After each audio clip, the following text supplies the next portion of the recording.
Ladies and gentlemen, this is the main event of the evening. And now, it's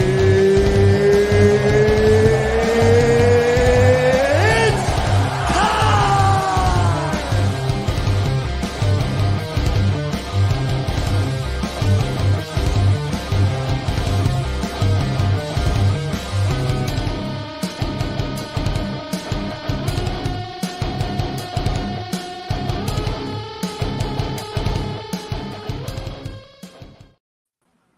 And welcome everyone to the Circle Debate Championship on the Line and EYR podcast, ladies and gentlemen.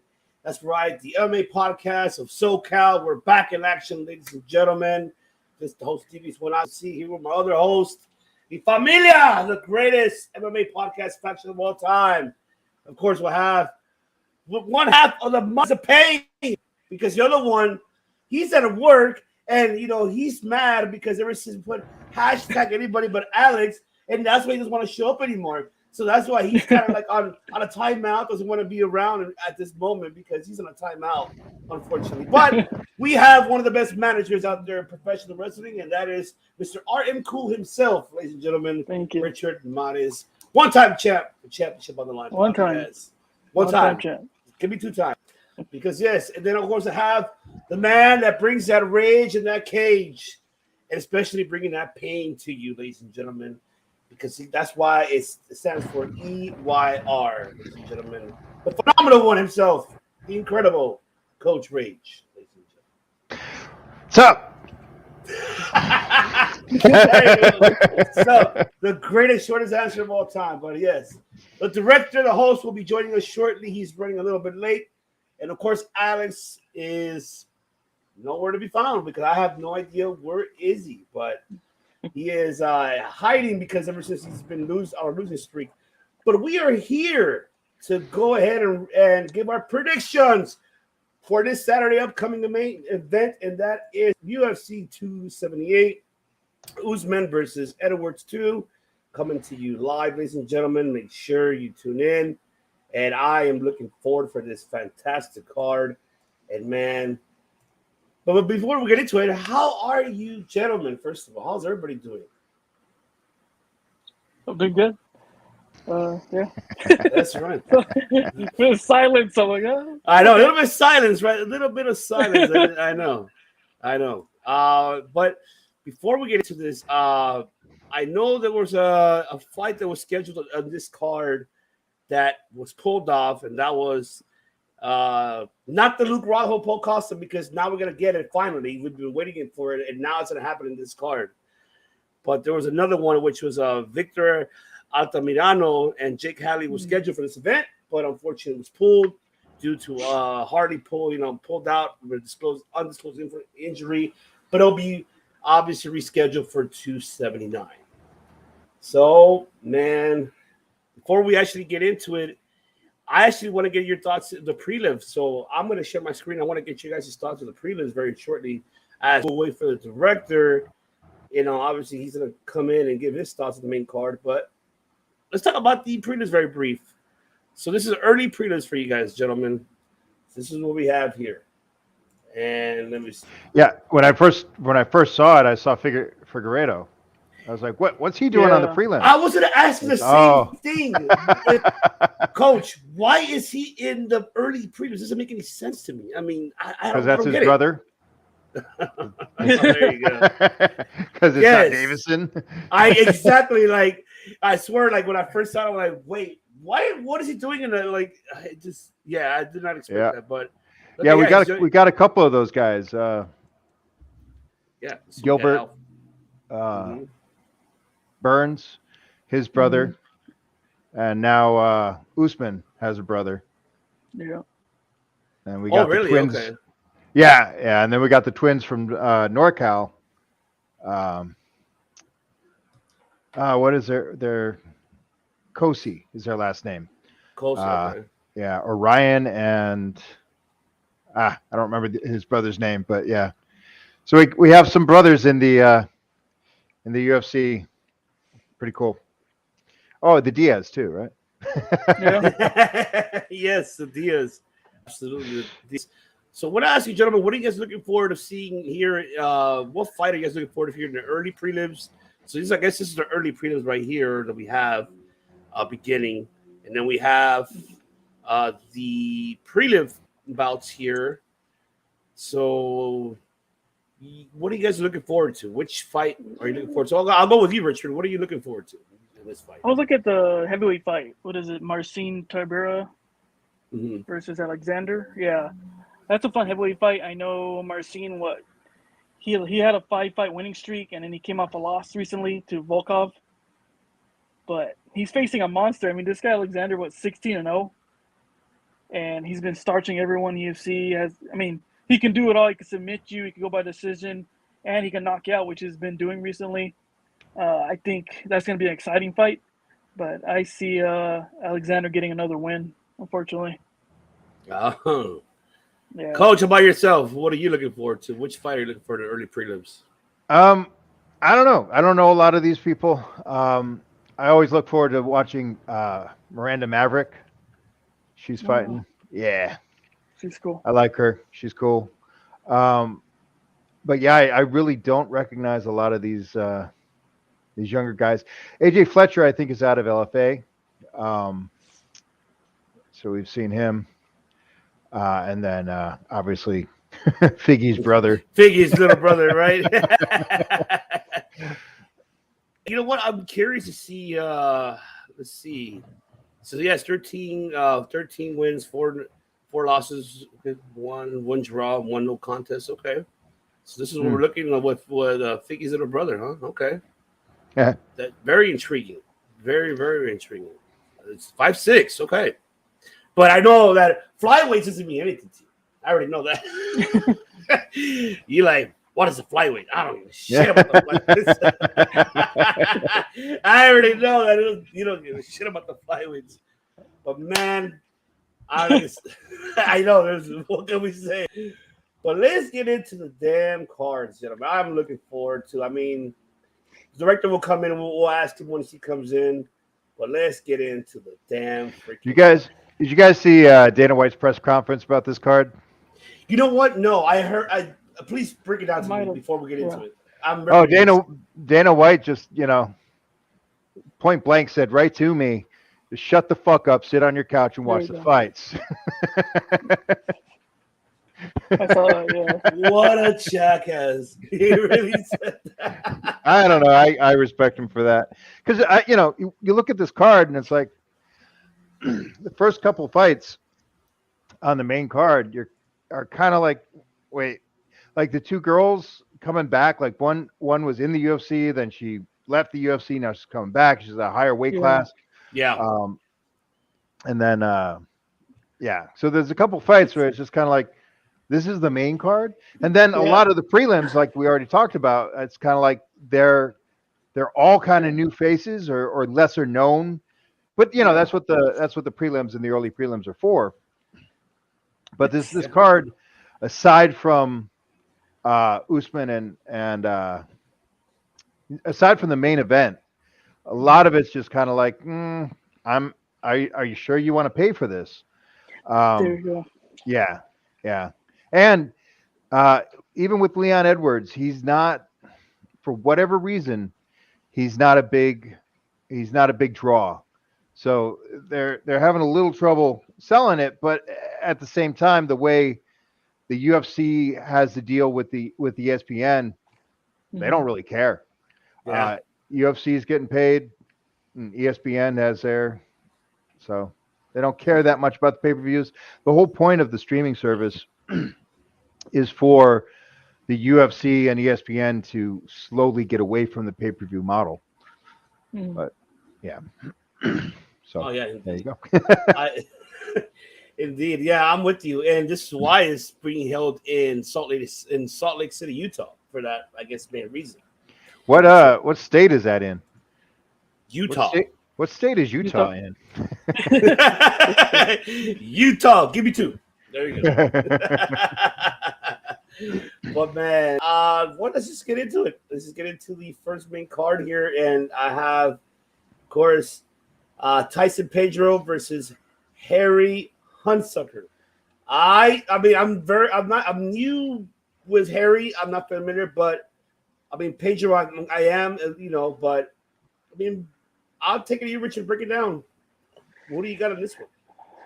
I mean, they call him the Hurricane. Lately, the Hurricane's looking like just some sprinkle rain, over California lately. I mean, I love his name, but honestly, I mean, ever since he's been to the UFC, he was in a Dana White Contender Series, right, in 2020. He lost by knockout, then he left, and he showed an impressive win outside the UFC, 45 seconds, first round. Then he comes back recently, but now he's back against the wall, two-fight losing streak. So it doesn't look good for him. I think those two fights he fought Tai Tuivasa and then Dustin Tafa at heavyweight. So now he's going to light heavyweight, and he's facing Tyson Pedro. Tyson Pedro, he's kind of in the same position too. I mean, he has a win recently, back in April. Before that, he had two fights, a losing streak.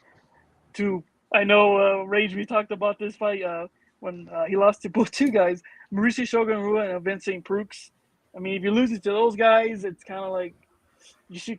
I hate to say it, kind of a stepping stone. You should be able to beat those guys and move on, such as a young star like Tyson Pedro. But maybe he needed his break because in 2018 he's come back April, gets a first round win, so it looks good for him. But yeah, I mean, I don't really have much to say. I think Hunsucker pretty much back into the wall. Lost to Tai Tuivasa, which Tai Tuivasa is actually the brother-in-law of Tyson Pedro. So I'm sure fun fact there. Small world, right? So I'm sure, he's giving him some pointers how to, beat this guy. And I mean, we'll see from there. I mean, if you see also, Hunsucker has 5 losses and all 5 are by knockout, which doesn't look too good. Tyson Pedro does not look good. I mean, like I said right there, that phrase coming in my head, glass chin. Tyson Pedro does have some knockouts under him. 8 of his wins are by 3. Got 5 submissions. None of his fights, when Tyson wins, none of them are going by the distance. So he does finish all his fights. So by saying that, the statistics, I think it's in Tyson's favor. Yeah. Indeed. I'm gonna go with you on that too. I wouldn't disagree at all. Like I said, I'm not really familiar with with Harry. With Tyson, I'm familiar with his, even though his loss against Moraro was devastating, but the kid got heart, and I feel like he has a lot of heart, and I believe he's 83, but Tyson Pedro, the last one, I mean, he won by by TKO. He's hungry. I think he learned his lesson from his previous loss tomorrow, and like I said, once again, he has heart, he has the potential, and I feel honestly this round could go. I feel maybe first round TKO. I gonna have to go with that. I'm confident of Tyson, that because of the last one he had back in briefly, he's really striving to get back to get in those rankings in the heavyweight division. So I feel Pedro is gonna knock out Harry this one on first round. That's what that's my call on that one. Yeah, I know it's it's a gamble, but which in reality it's not, because I have faith in Pedro, because seeing with me watching, not the one that he just won this fight, but I'm recalling the one of his loss, you could tell he has a lot of heart in him, and he's very passionate. A lot of power. I mean, he's named after Mike Tyson. So Tyson. So there you go. Oh, man, yeah, absolutely. Yeah. Coach? So with Tyson Pedro, he was a hot prospect. Came in looking great, had some impressive wins, and he comes from that camp with Tai Tuivasa, Mark Hunt, and he comes from down under, and he's got a lot going on. Specifically, if we look, he beat my friend Khalil Roundtree, and he also beat Craig Jones, right? Oh, yes. Paul Craig. Okay. My bad. So those are 2 very impressive wins where Hunsucker,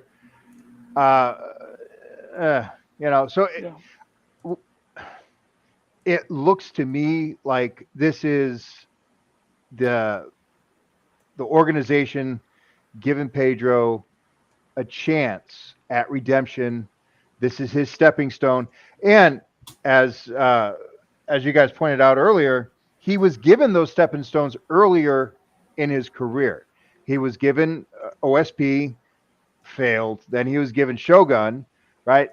And that's a thing that the company does, that the UFC does, where they have these older fighters who are on their way out doing their sunset tour, but sometimes the boss man doesn't really care for them, so he sets them up as stepping stones for the younger guys. So I'm not sure that that's what happened with OSP, but I think that's probably what happened with Shogun, where Shogun renewed his contract. Uncle Dana didn't really want that to happen, and so he's been making an example out of him. So anyway, I got off on a tangent there. I think Tyson Pedro is going to win. The question is how. I don't have insider information. I haven't really heard much about how he's training. What I do remember is he's always had some really nasty leg kicks. I don't Yes, he does. I don't see this going to the ground. If it does, I think Pedro actually has the advantage there if you look at the guys that he submitted. But I think this is going to be a stand and bang. I think Pedro gets it done. I'm going to call it a KO end of round 2. Love it. Richard, what did you pick? Oh yeah, I'm pretty much the same position. Probably KO. Yeah, first round, second round. I'm gonna say first. Wow, look at these odds though. Yeah, you look and see the odds. Negative 740 to plus 540. That's what I was like. That's how. Wow. I don't know. I'm just kind of speechless of this. Wow, like 5-4 plus 540. I don't know much about betting. I avoid it because I'm in the industry and I don't think it's ethical for me to mess with that. But I can't see how that makes any sense. Like this, there's not enough on either guy to actually make a solid prediction, and then to have those kind of like a negative 740. That's like okay. Yeah, exactly. That's crazy. It is. I'm with you 100%. All right. So then we got on the second main card here of the 278. We do have Wu Yanan versus Lucy Puraloa, which is Lucy's the one that just came back, the one you mentioned earlier. Yeah. She was the one that left, and then that's the one that just came back to the UFC.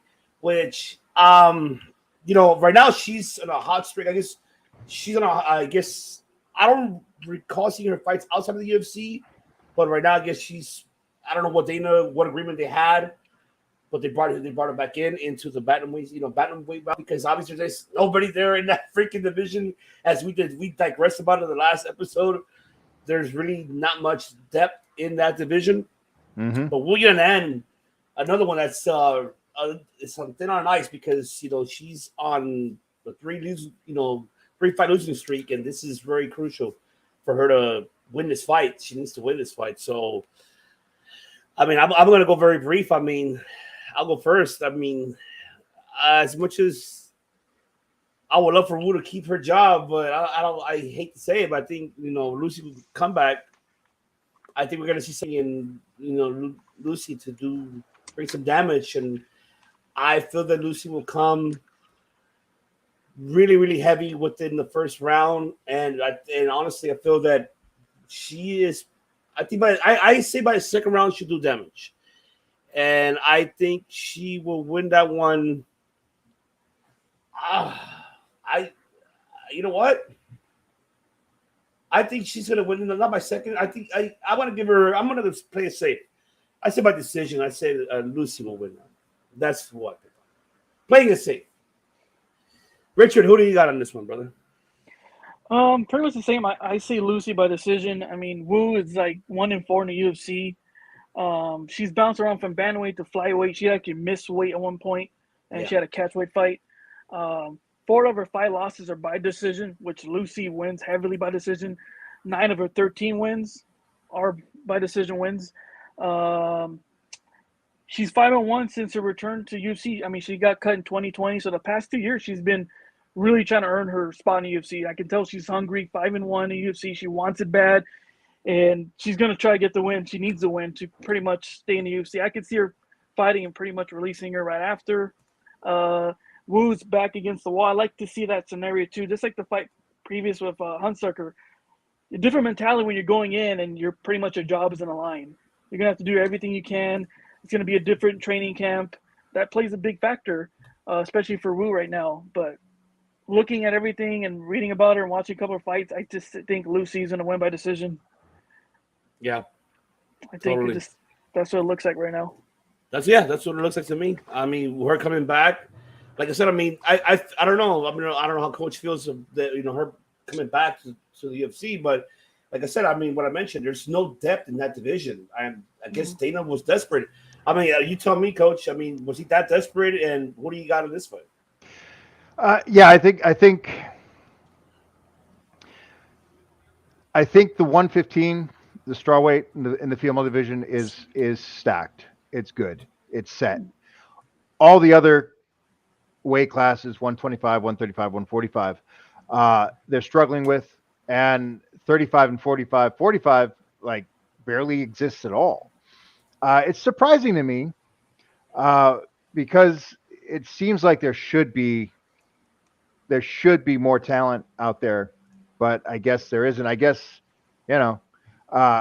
just like with men's fighting, the more athletic women decide to do other sports and not get beat up and get brain damage and dental work and joint pain. And yeah, so who can blame them? Polanova, the reason I know anything about her is because she fought Justine Kish, who was a teammate of mine. Justine did win. That was at 125. But Polanova did have a nasty straight right cross. Pretty decent striking. She lost by decision to, it was a unanimous decision to Justine. Yes. Then she went out on the regional circuit and kept working, collected some wins. And so now she's back in getting her another shot, which, by the way, is very uncommon. Usually, once you're cut from the UFC, you never make it back to the UFC. But again, we have a bit of a talent deficit in women's MMA at bantamweight and featherweight. So then there's Wu Yanan, who is actually a pretty big girl, and I wish she was more athletic. She's kind of not very athletic. She's just kind of a big girl, and she goes by Milan Wu Yanan. But I wish she were like good and deadly, because then we could say Wu Yanan ain't nothing to fuck with. But unfortunately, she is something to fuck with, and I think Polanova is gonna win. I don't think it's gonna be a very interesting. I think it's gonna be either a unanimous decision or a split decision. But I see Yanan this being her last fight and her getting her walking papers. And it's crazy because you have two young, athletes. Polanova is 28. She's 26. Wu, and she's only about 125 pounds. And for her to be stocky like how you mentioned, I don't get it. Like I don't get Wu's, tactics. When it comes to her fights, what is I'm trying to get an understanding from her. Like I've seen a couple of her fights, but I just don't get what's her Bro, intention. I've been working with fighters and MMA fighters for decades, and you'll never the journeymen, the almost words and the never words, you'll never make sense in their head what goes on. I had talent where it was just like, okay, your record's pretty good. We just got to fix this one thing and get you doing X, Y, and Z. Right. And instead of doing X, Y, and Z, he chose to do A, B, and C. Didn't fix the thing that he needed to fix, and then it's just like, bro, you were this close, and now you're irrelevant. And all it is just a simple choice to fix your shit. Yeah. And the thing that's crazy about Yanan, she works with Wink at yeah. So I don't get it. That's what I'm saying. I don't get it. I mean, do you get it, Richard? Because it doesn't make any sense to me. It doesn't. Like, what? The keys are there. Exactly, right? It's like, here, let's give you everything you need to succeed, and yet you'll find a way to fuck it up. And that's just, I mean, that's how people are anyway. And then when you're in a high stress, high performance elite event, the human flaws, the psychology comes out. And you know, it's funny. Coaches, fighters, they will say fighting is 90% mental and only 10% physical. Okay, what do you do for the mental? Oh, you give it lip service. You talk about it, but you don't do any mental training. You don't have a fucking sports psychologist. You just talk, and you don't. Yeah. So it's me just bitching. Sorry, guys. No. Hey, we love it because we asking, like, because I want to get a better understanding, and it's just like how we mentioned that she has the tools given to her, and I just don't get an understanding of why you're not taking advantage of using and developing your that ability to get up there. And that's why, like, for you to be in a 3-fight losing streak, there's a problem.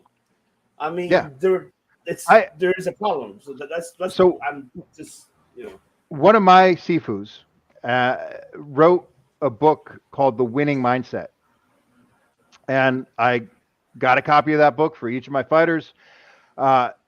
Kevin Seaman, he's the author, does a podcast that's free, and it's called The Winning Mindset Podcast. And I gave assignment, said, listen to this, read the book, listen to the podcast. They're only 15 or 20 minutes long. You can listen while you're driving to the gym. You can fucking listen to it.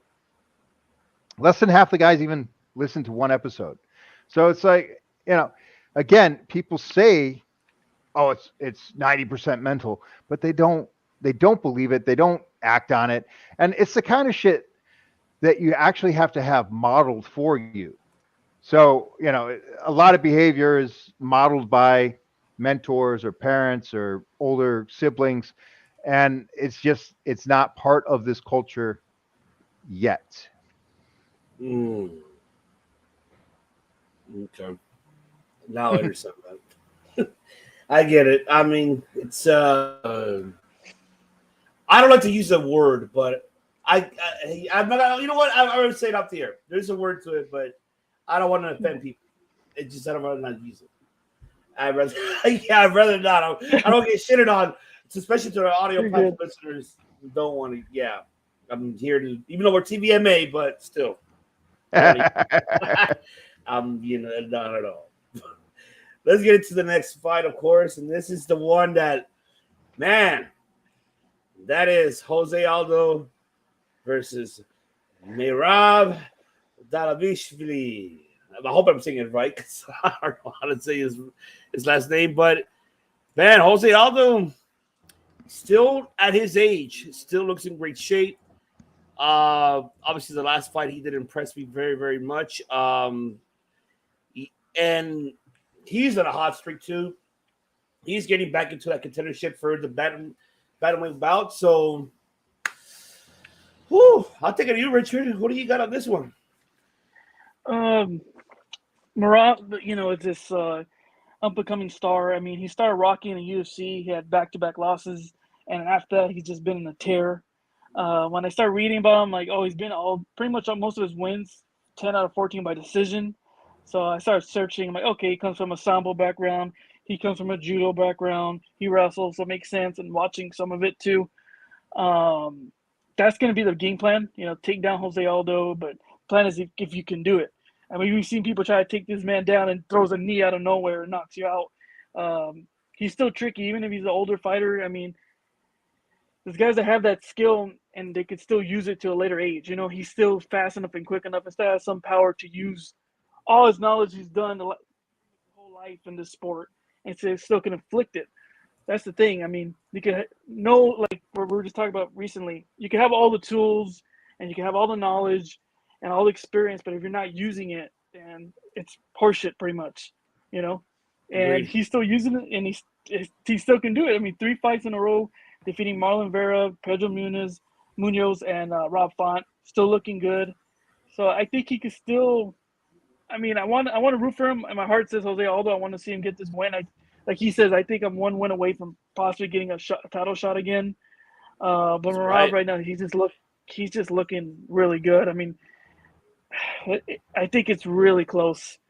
I want to see Jose Aldo, but I can see Mirab going by decision and taking it.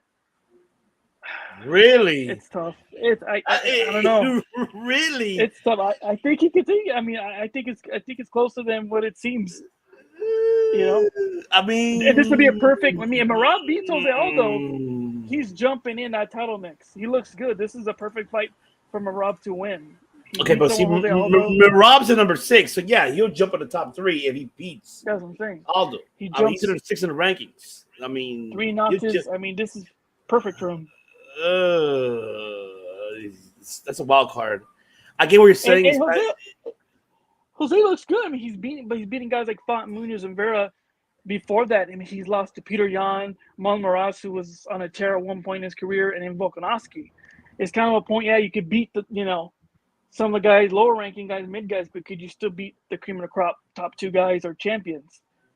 It's kind of. I can't disagree on that. It's hard for me. It's hard, but it's hard for me. It's really, really difficult because you have someone in jiu-jitsu and you have one in you mentioned sambo and judo, where this is a ground type of fight that we're probably maybe looking at. It just, you have the experience of Jose Aldo, who's a former champion himself, versus someone that was trained by Matt Serra too. And I respect Matt Serra's kudos to him, but I get it. It's a tough call. This is a really tough one.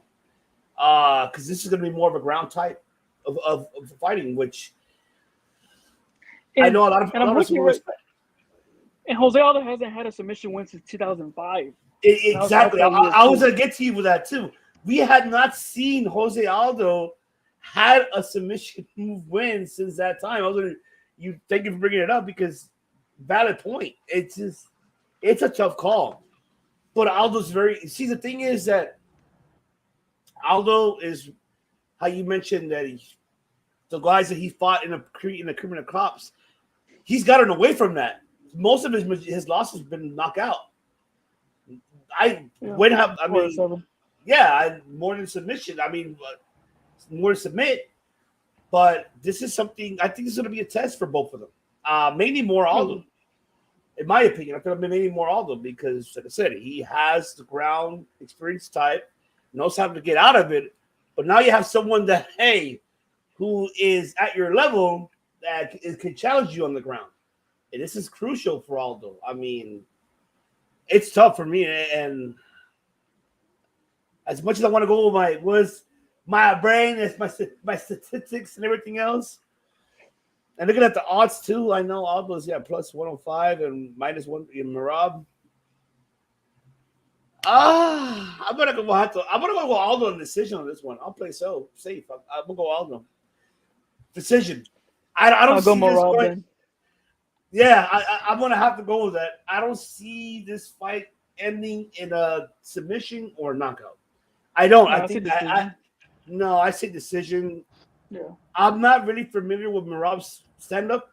I am with Aldo's, but I hate to say it, but Aldo's is not. I mean, it's great. Get me wrong, it is great. I don't know about Moran's. I don't know. This is a tough one. What is it? Mirab never been knocked out either. Yeah, there you go. So I mean, I don't see this ending by a knockout. I see it by decision. So Did we talk about Dominic Cruz getting knocked out? Oh. No. I'm not joking. I'm glad we're laughing about it because that's how I feel. But so one of the mistakes that older fighters make is they don't acknowledge and recognize that they're getting older, and they rely on the style that got them to their peak. But that style very often complements or relies upon their athleticism and their natural ability. And that all starts to fade with age. So Anderson Silva was always increasing his skill acquisition. He was always adding to his style. He was always learning a little more, that he was exploring with different martial arts, and he was becoming more and more unpredictable as it went on, and his style grew. And then he peaked, and then he did his Sunset tour, and then went into boxing and knocked out a couple people. But the mistake that Cruz made a lot of mistakes, but specifically here is that his style became predictable because there was enough footage where everyone can watch and learn. And I always hated Dominic Cruz's style.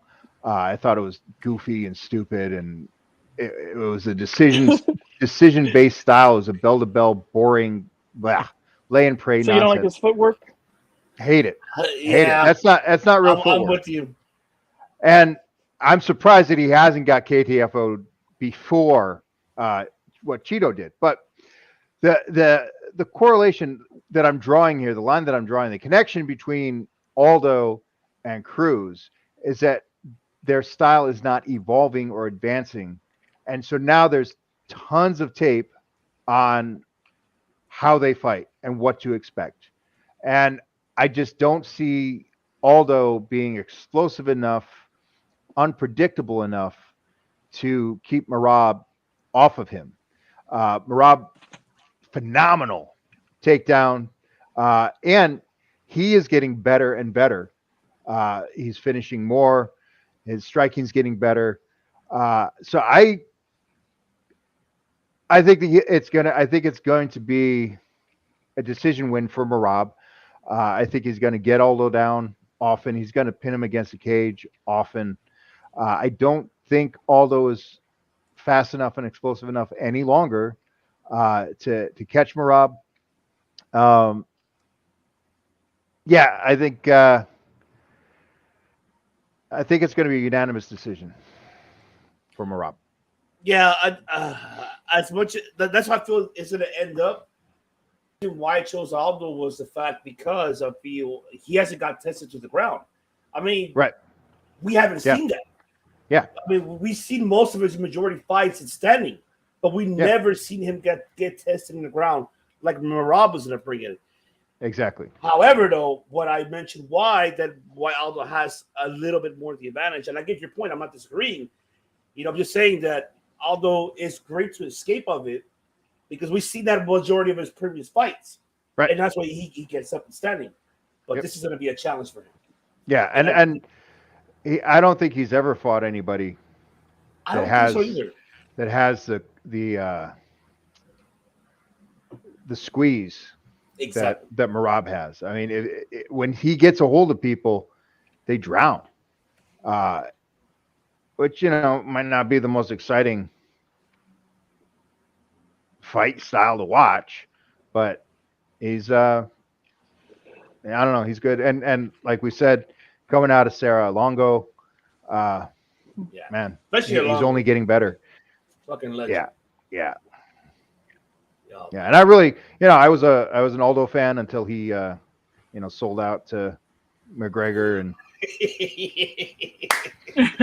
Why am I not surprised that you were gonna mention that shit? Why am I fucking surprised?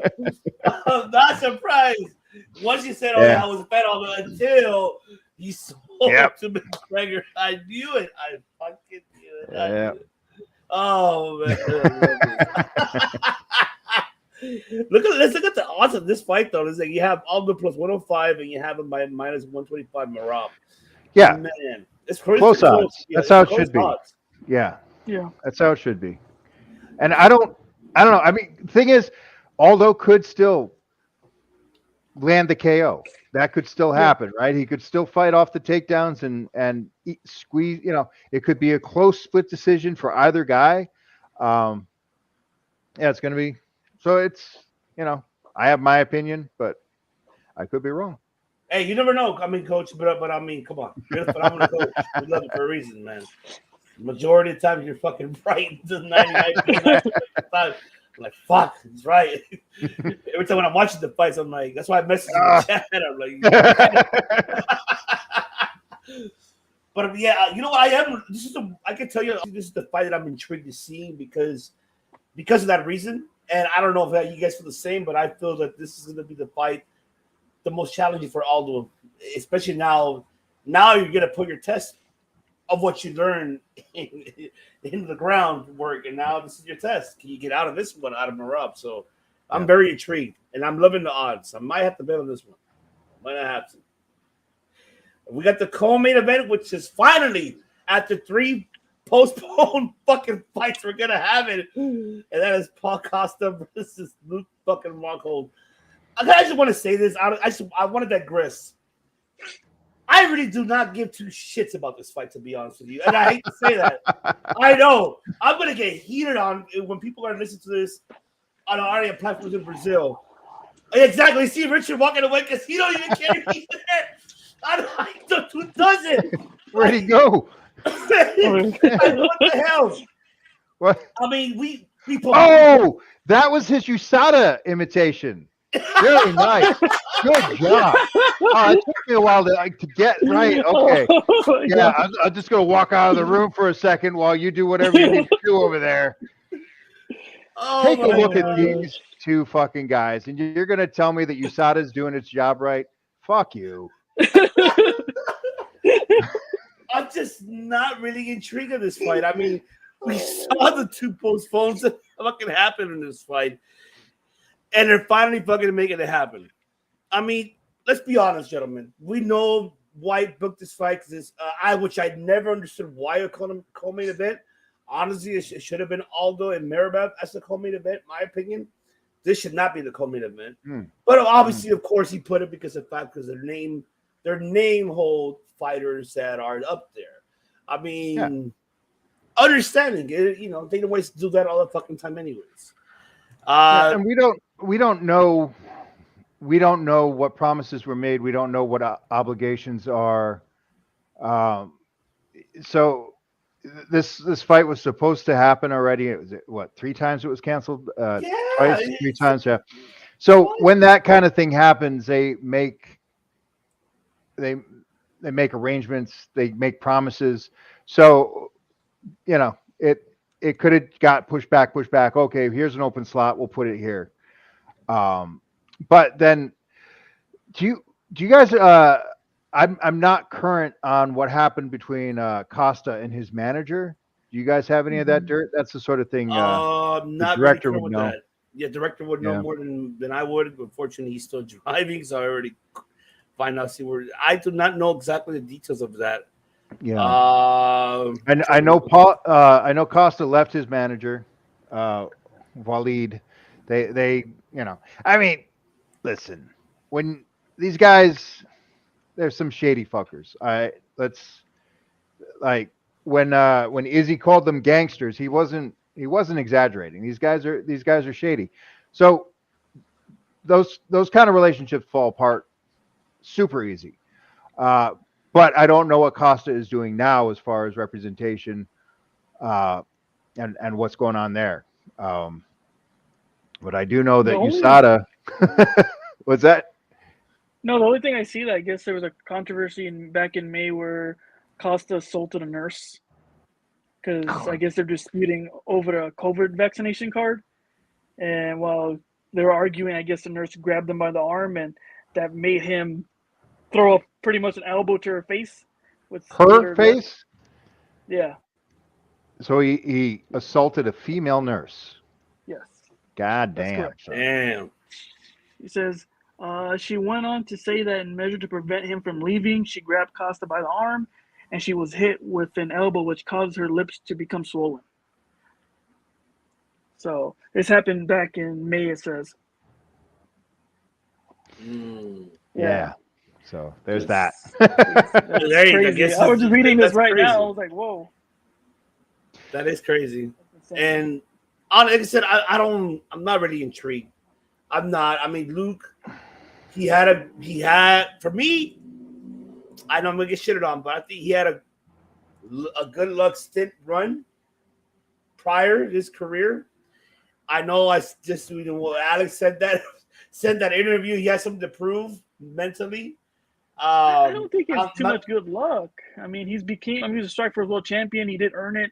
I mean, he defeated Weidman, Leona Machida, Bisping, Tim Bosch. He beat some tough guys, back in kind of like a different era. I mean, if you look from 2015, 16 to like now, even those few years, I mean, that division's really changed drastically. That's a long time ago, though. That's a long time. But see, that's what I'm saying. It's a long time.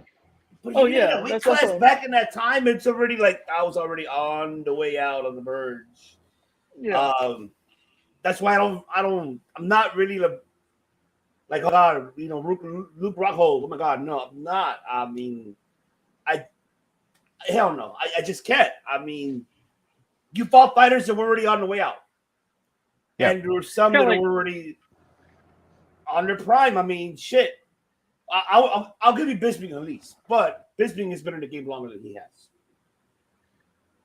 So I'll give you that though. But I mean, at least Bisping got his rematch. He won, fine. But with everybody one eye. else, who one eye? Machida, come on, that was already. Come on, no. Yeah. I just can't accept that. And no offense to Luke Rockhold, I respect him as an athlete, what he does. But for me, that at that year, that time, that division was already on. There was nothing else left. He was a new face that just came in and then, pretty much ran that division at the time during 15 to 18, I would say, a little bit more longer than that. But that was it. But what happened after that? I mean, I don't know what happened after that. You tell me what happened after that. I mean, no, I'm just saying what you said. Like he was lucky and all that. I just think if you look, I'm just saying from 2016 on, he's not the same fighter. I don't really see him winning this fight either.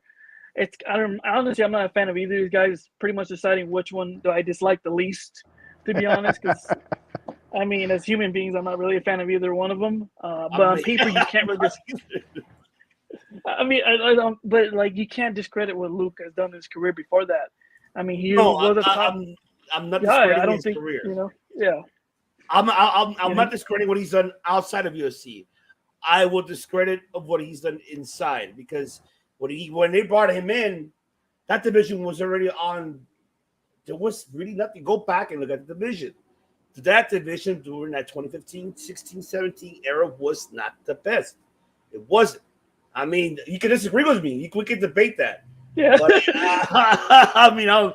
but for me, it really wasn't. There really wasn't no more names, fighters that were, oh my God, just the Machidas, how you mentioned the Bispings, the Weidman. Okay, Weidman's another one too that I feel like is okay. You beat Silva twice, yeah. But what happened after that? So Weidman was a champ. He was the king of the division. He was. And he got what division at that time? I still think it was a good division at that time. Luke Rockhold to that point only had one loss, and he lost to a juiced up monster named Vitor Belfort at that point. I mean, he got head kicked. That's right. Kick, which is crazy. That spinning heel kick. Yes. Oh my God. Yes. That Vitor was not. I mean, the way he was destroying everyone with head kicks and anything he wanted to do was ridiculous.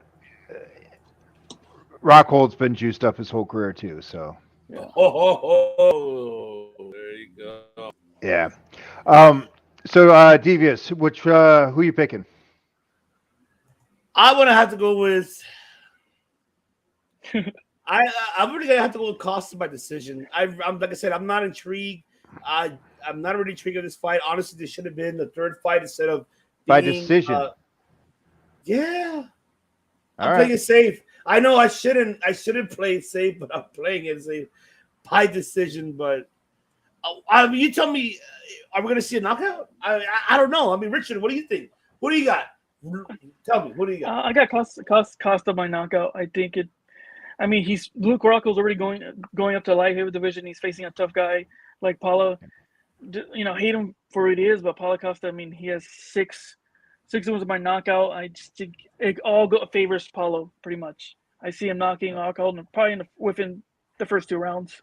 Yeah, and if you want to do MMA math, look at their fight between Romero.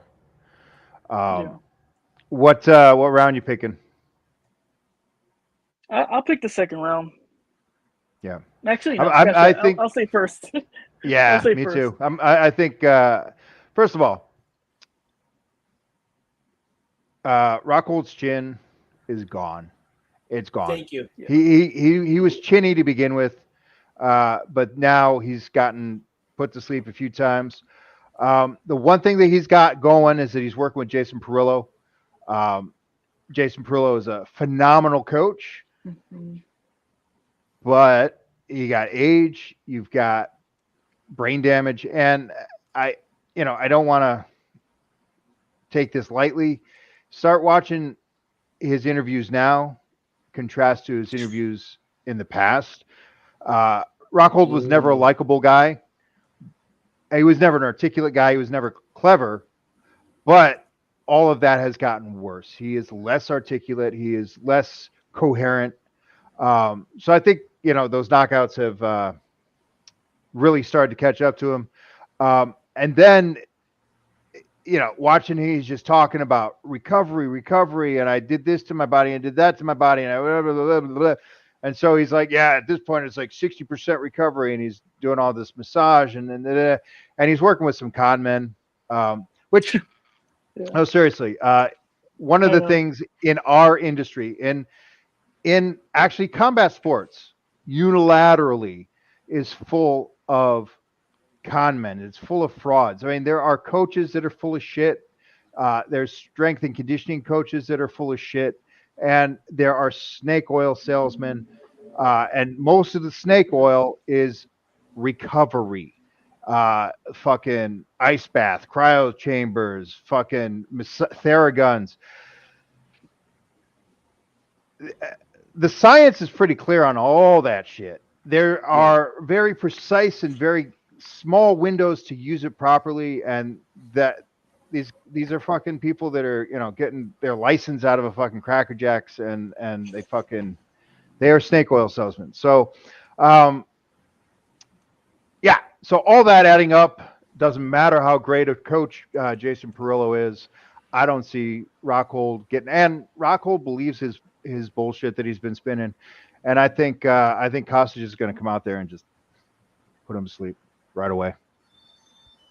I chose decision, the fact, because I just not, like I said, I'm not really intrigued in this fight, to be honest. I'm not really intrigued. I know Costa will do damage, but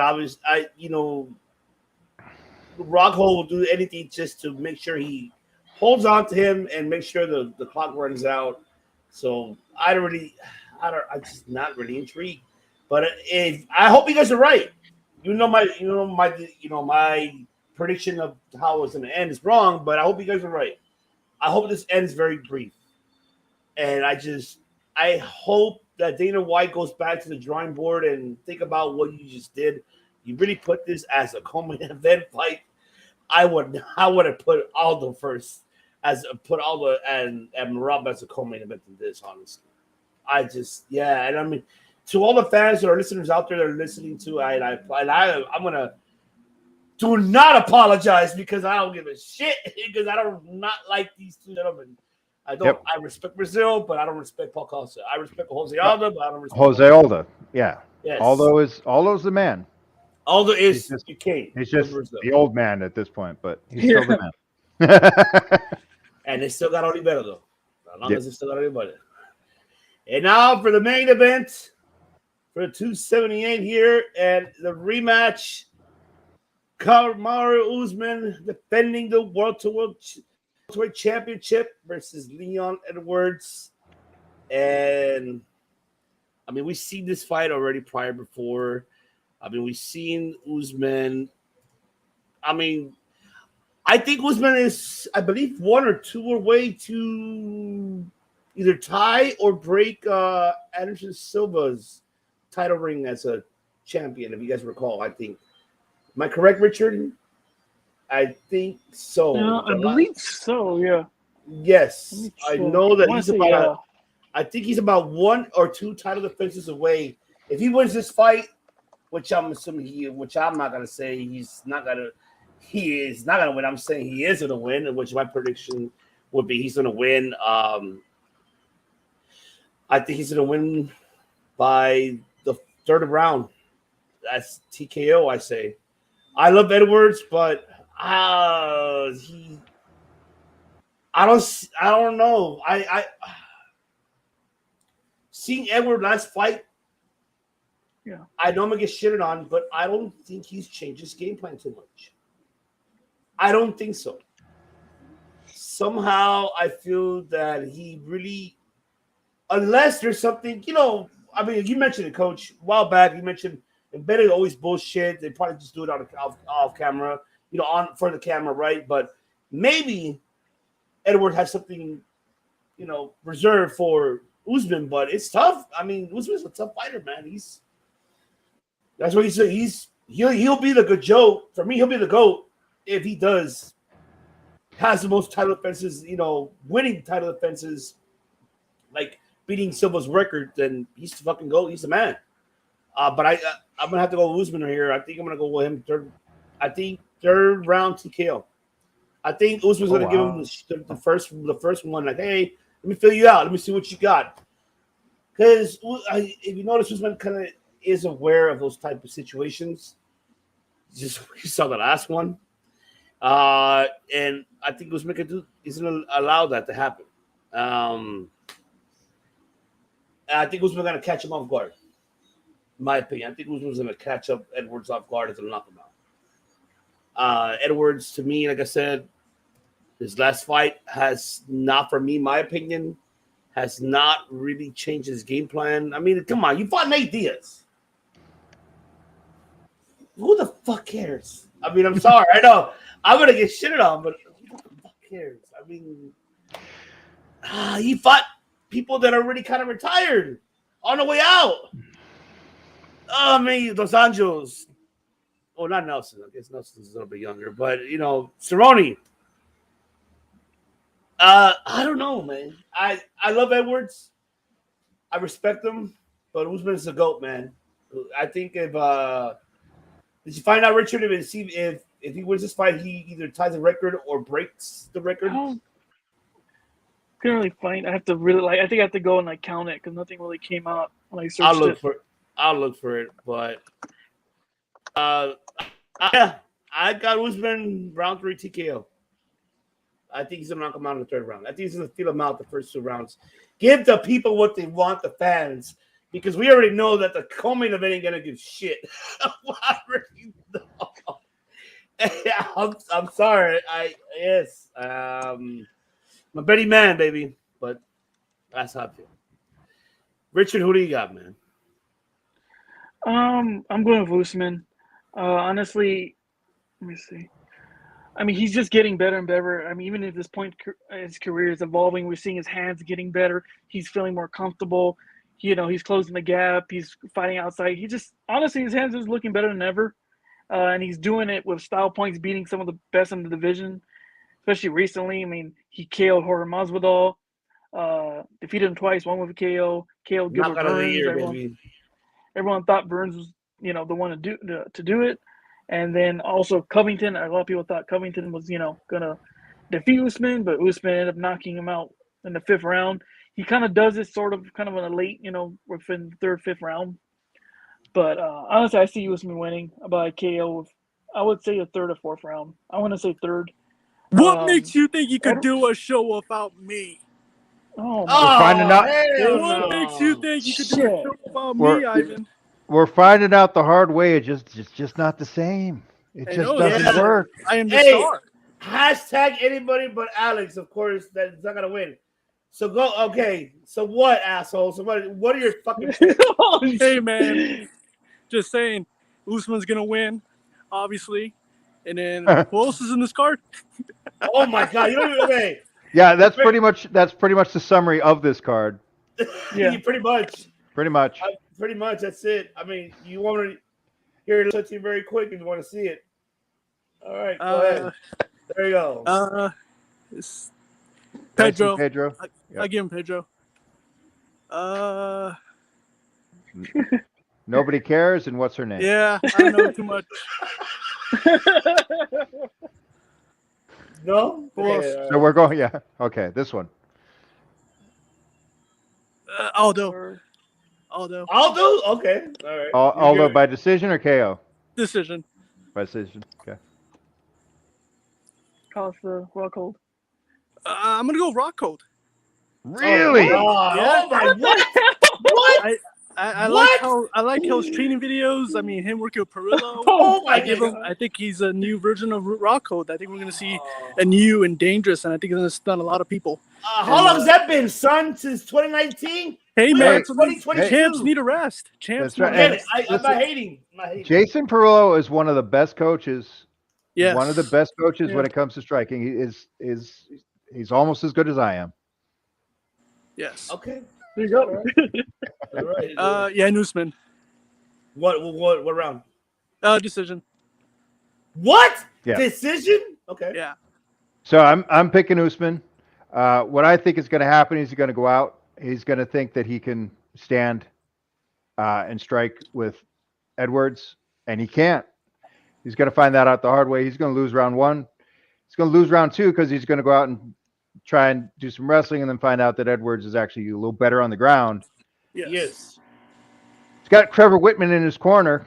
Yeah. He's going to listen to Trevor Whitman, and he's going to mix it up, and he's going to take rounds 3, 4, and 5. So it's going to be a 48-47 unanimous decision, Kamaru Usman.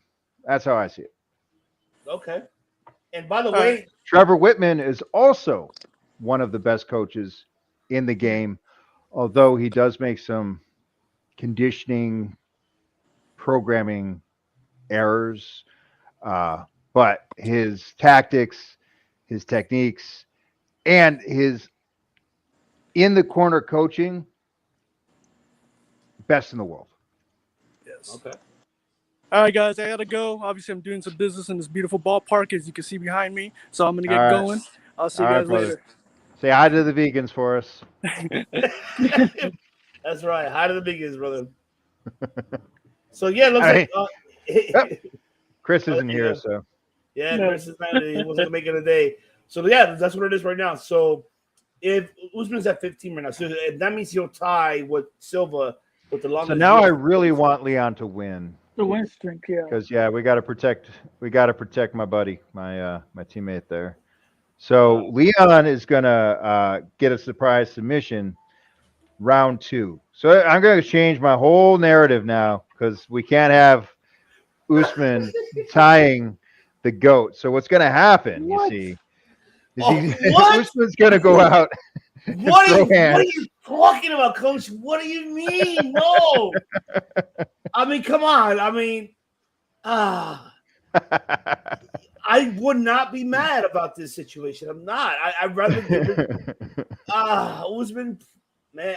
I mean, come on, give it to Usman, brother. I mean, why not? Look at his fucking record. It doesn't matter the nonsense that I talk. What's going to happen is what's going to happen. So. Oh man, There you go. 99% right most of the time. Jesus, man. Oh man. So out of all these fights, gentlemen, which one is the one that you mentioned earlier? This is not, which is why it's on ESPN Plus. It's not much of fucking event. Yeah, But what, yeah. yeah, what fight are you looking forward to? So, take it away, anybody. Richard, Coach, which fight are you looking forward to? I want to see how I guess. Tyson. I want to see how Tyson Pedro does. Yeah. I'm pulling for that guy. I hope he does well. I want to see him live up to his potential. I want to see that. I want to see him do well. I want to see Luke get knocked out. That'll be fun to watch. He's always fun. He's always fun to watch when he wakes up and doesn't know where he is. That's always fun to watch. I guess that's it. Yeah, I mean, For me. Richard, what are you looking forward to? I'm interested to the Jose Aldo fight. You know, I want to see how he reacts to Mirab and see how Mirab, if he could take it to the ground and react to, Aldo striking. Rockhold and Acosta, a little interesting. I mean, only thing I've noticed really Rockhold been in a light in the last few years just because was dating Demi Lovato at one point. Other than that, I really don't give a shit. But Rockhold's puppy. Rockhold's got a new puppy, and it's fucking adorable. So maybe some of the things that I said, but yeah, I like Luke's puppy. Good dog. Watch Embedded. Watch the Embedded, and you'll see. I'm gonna have to see it. I'm really gonna have to see it. I'm really definitely got to see it. But I'm really intrigued for this. Mainly, obviously, the Aldo and Mirab, because I really want to see how these, especially ground type of submission, is put onto the test. Mirab, who is obviously younger, faster, who's really hungry.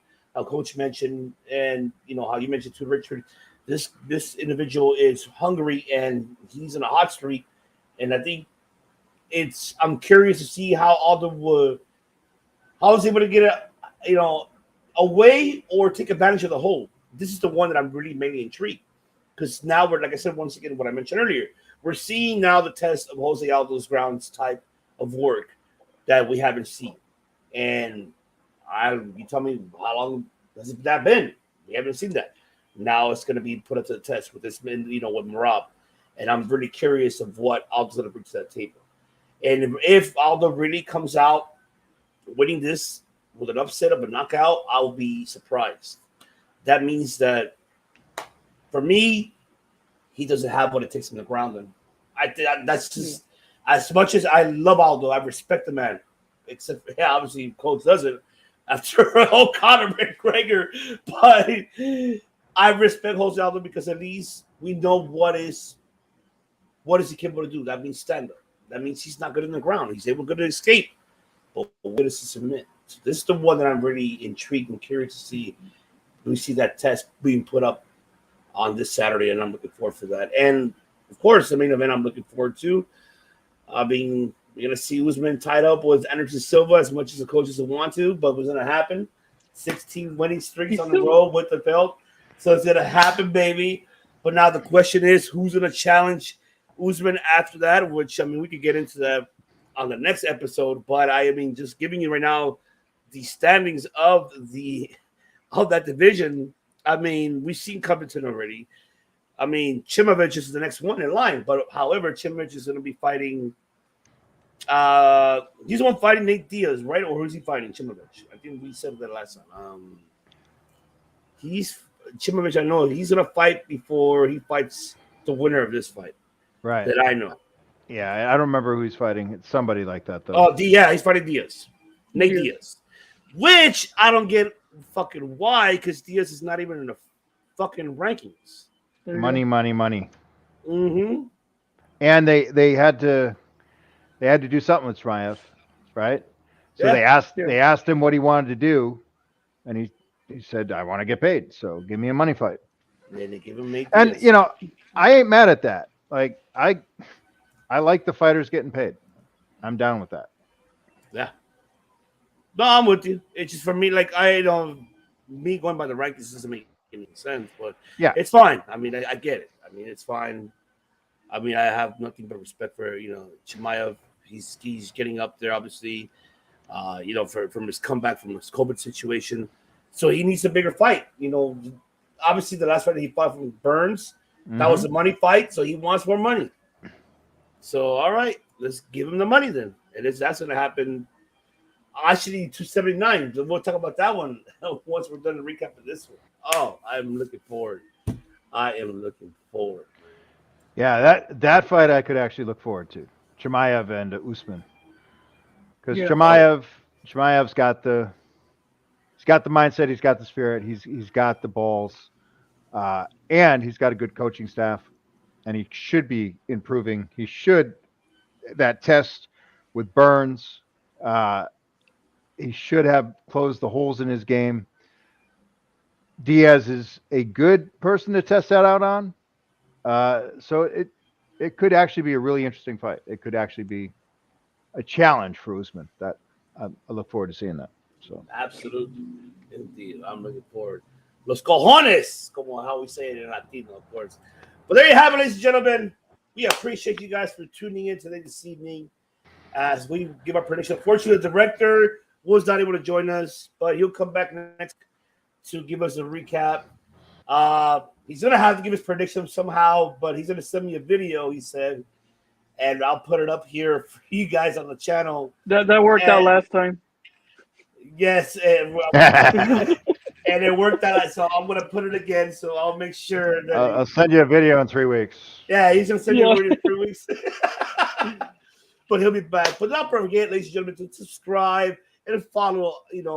My family here on the MMA podcast. The best MMA podcast is SoCal, Southern California, ladies and gentlemen. Of course, don't forget to follow Coach Rage on his social media platforms and his YouTube. Anything else? Any fight preps coming up for you, Coach? Coming up this month in August or September? I see what is September. Yeah, September 3rd. September 3rd at the Commerce Casino, Fighters Rep 15. I've got 2 fighters. I've got Michael Sugarbomb Claycomb, and I have Raymond Solo Martinez. And Raymond is fighting for the light cruiserweight title for Fighters Rep Amateurs. So, yeah. So, and the person who's fighting Cam Spencer is a beast. Is all power, knockout wins. My fighters win by knockout most of the time anyway. So it's scheduled for 5 rounds, but we will all be surprised if it actually goes 5 rounds.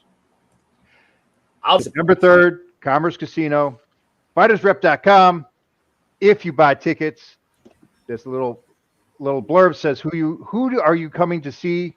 Type in Raymond Solo Martinez.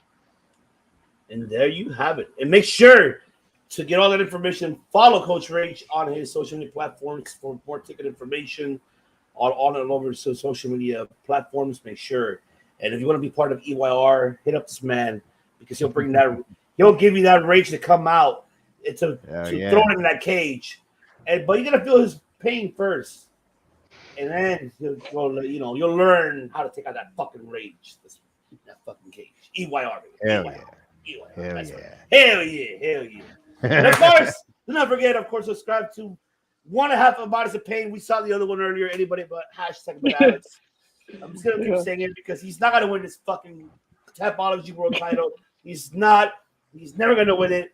It's either gonna be you or I, Richard, because right now Chris ain't here. So Chris, unless Chris puts in his videos in the next 24 hours on the social media platforms and on YouTube, then he still has a title.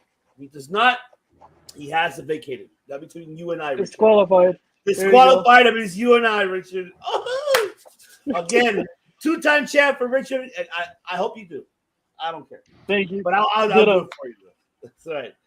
But there you go, ladies and gentlemen. Thank you so much for tuning in, and for also all of our audio platforms. Man, I really want to. I wish I did more Portuguese, but a lot to our Brazil fans out there. Obrigado.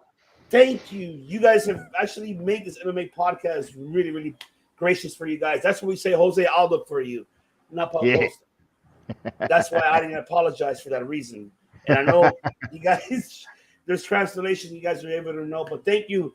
for everything, for you guys, listening to us here in this MMA podcast for you guys. We'll do it for you, out there, especially, Rio de Janeiro is one of the biggest fans for us here. Thank you so much for everything. But we'll be back for you guys next week here and giving you our recap of this UFC 270. Don't forget, this is Saturday on ESPN Plus. And subscribe, of course, to all of us here. And like I said, once again, the EYR and the Championship of the Line podcast, none of us just do podcasting or just MMA. We fucking make history, ladies and gentlemen.